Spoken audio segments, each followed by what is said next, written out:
Hello everyone, this week's parasha, Parashat Tetze, has more mitzvahs than any other parsha in the Torah. It has over 10% of all of the mitzvot of the Torah are in this week's parasha. And this week's parasha has a very interesting few psukim that come run one right after the other.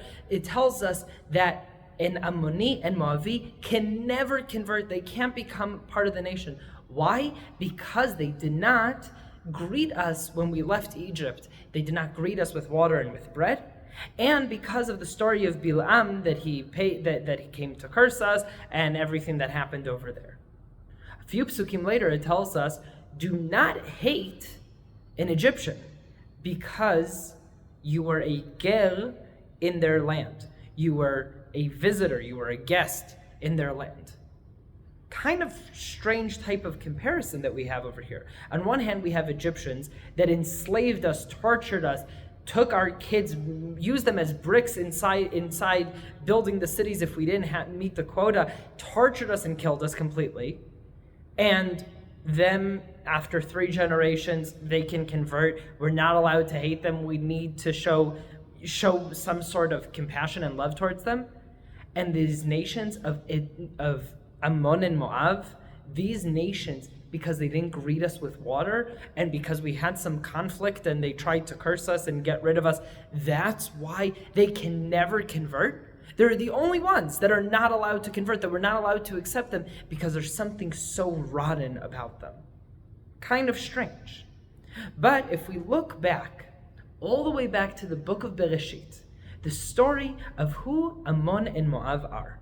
Amon and Moav are the children of Lot and his 2 daughters when they are escaping from the destruction of the city of Sodom.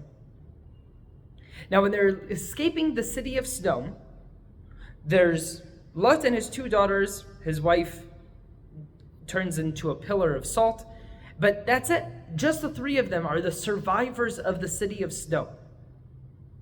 And according to different commentaries, they think they are the last human beings, and the daughters get their father drunk, sleep with him, and get pregnant from him, and have these 2 children. One opinion says they are trying to have this concept of biyah, of continuing the place that was destroyed. So if someone dies without having children, his brother marries his wife, and the children are named for him. And they're trying to keep this place that was destroyed and there's nothing left of them except these 3 people. They're trying in a way to keep it going. Now there's 2 sides to Lot. One side of him is Avraham. He comes from Avraham's family.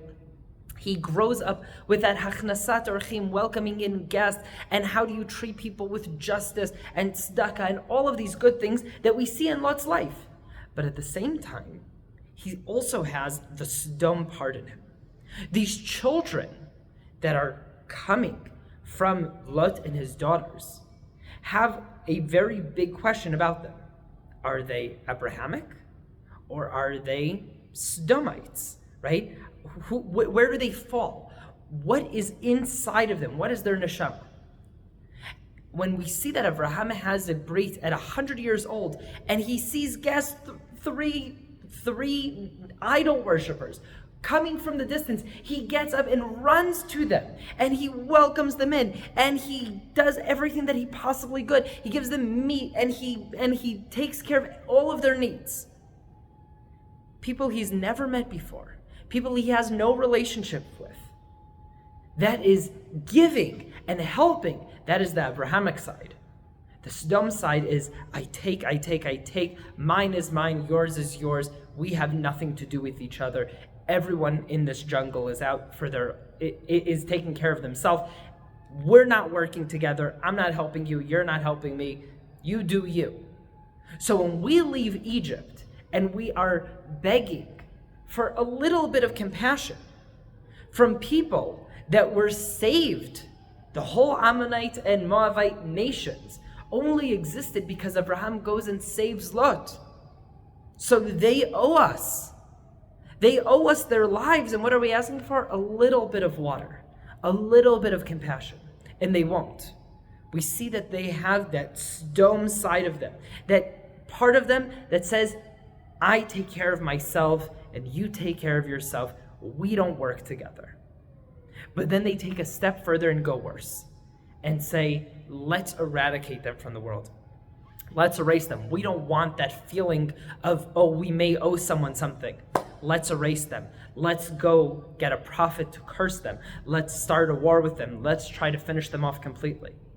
And this basically shows us that in the Ammoni and Moavi mindset, we can't coexist together.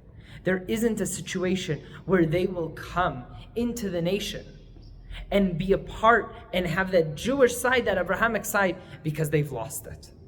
However, with the Egyptians have had both sides. The Egyptians, they did enslave us. And that's not why we have gratitude for them of when we were guests in their land as slaves. But when things were bad in Israel, Yaakov and his children go and they are guests in the land of Egypt. So we say, when you look at a place and there's good and bad, then right now they can be having a bad period of time. That doesn't write them off for all of history. But when in their core, there's nothing good to be said about them, that very likely does. Shabbat Shalom.